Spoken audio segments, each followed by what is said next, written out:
Americans don't understand China, most Americans. Most of them completely misunderstand it. My name is Michael Wester. I'm from Boston in the United States. I've been in China here now for almost 19 years. Over the course of 18 years, we've had brands rise and fall. Some of them took off and then died. Some of them just never took off.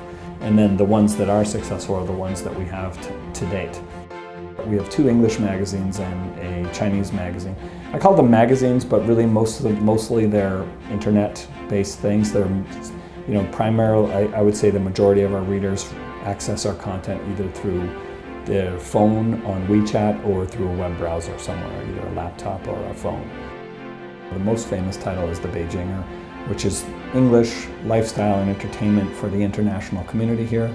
I say international community because it's not just for foreigners. Actually, the largest single group of readers we have are Chinese readers who speak English and read English. And then our other 2 products, one is called Beijing Kids and the other is called Jing. And they're both sort of mirror images of each other. They're both targeting families who are looking to make the right choices for their children.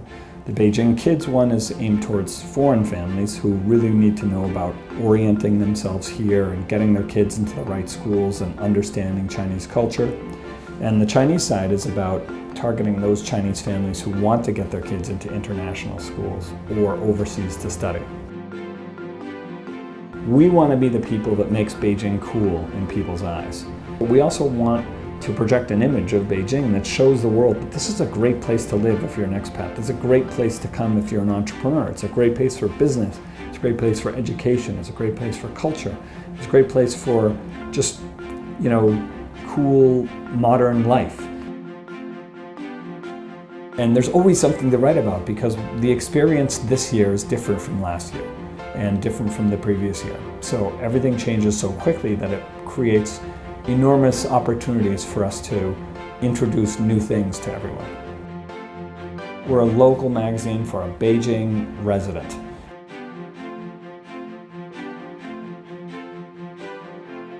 So I think that we have a voice that's very authentic, and we're always looking for how do we improve our readers' lives. It's kind of my baby in many ways, The best thing it could do is reflect the interests and passions of the people that live in the city. When I go home to Boston, I take, a taxi home from the airport and I look at the Boston skyline. And I go back every year, and every year the skyline is the same.